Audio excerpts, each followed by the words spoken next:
the 1948 Democratic National Convention Address, delivered by Hubert H. Humphrey Jr.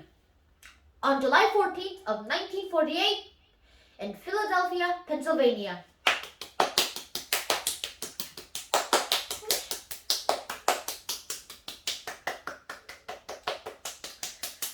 Mr. Chairman, fellow Democrats, fellow Americans, I realize that in speaking in behalf of the Minority Report on Civil Rights as presented by Congressman Miller of Wisconsin, that I'm dealing with a charged issue, with an issue which has been confused by emotionalism on all sides of the fence.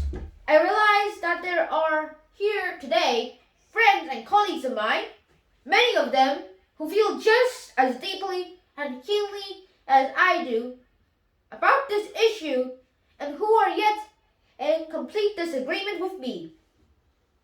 My respect and admiration for these men and their views was great when I came to this convention.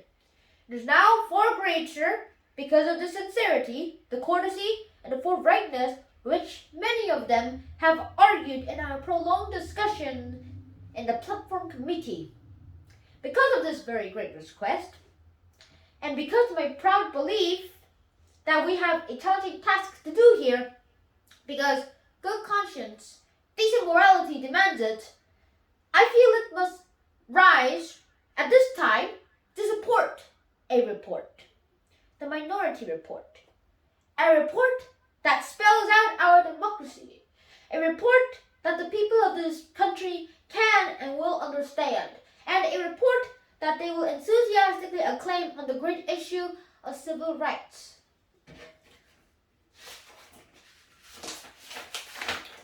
Now, let me say that at the outset, that this proposal is made for no single region.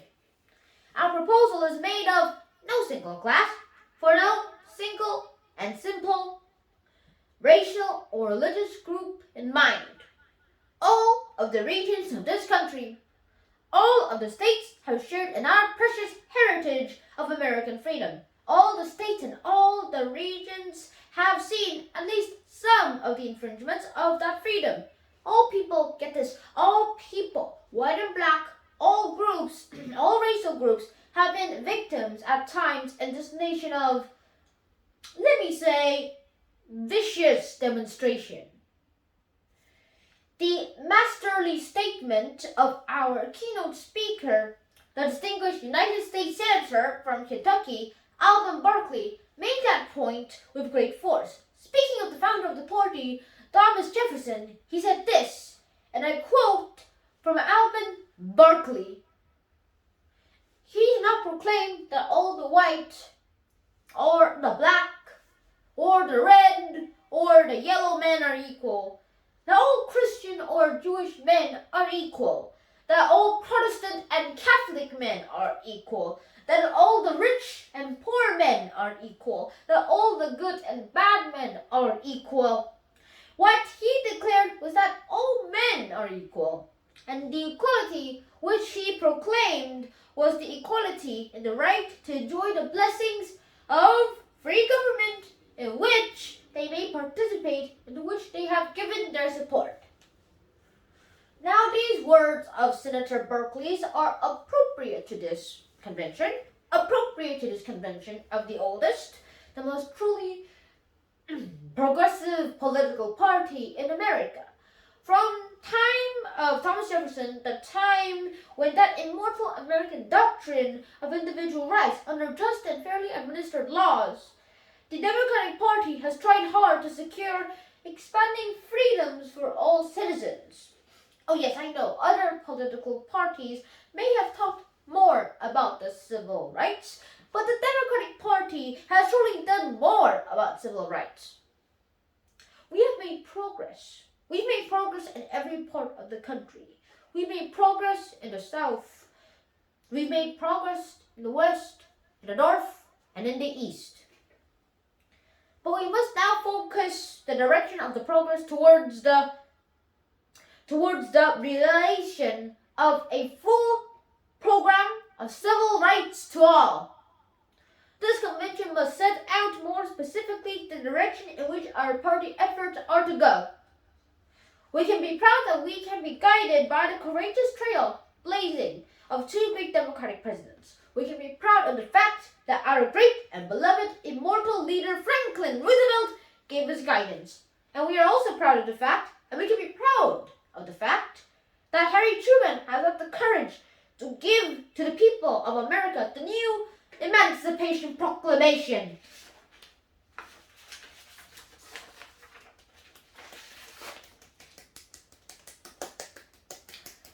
It seems to me that the Democratic Party needs to make definite pledges of the kind support and suggested in the Minority Report.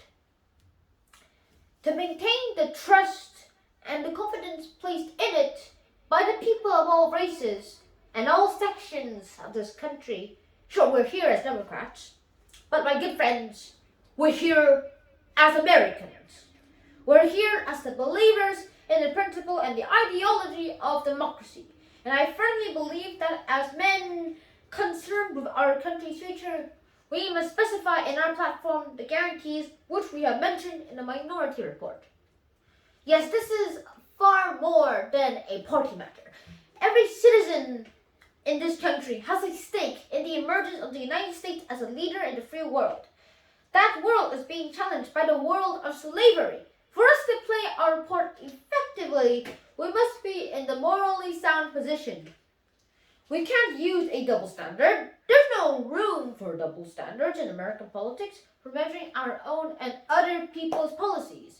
Our demands for democratic practices in other lands will be no more effective than the guarantee of these practices in our own country.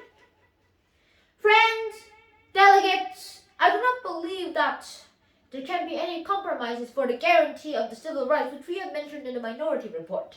In spite of my desire for unanimous agreement on the entire platform, in spite of my desire to see everybody here in honest and unanimous agreement, there are some matters which I think must be stated clearly and without qualification. There can be no hedging. The newspaper headlines are wrong.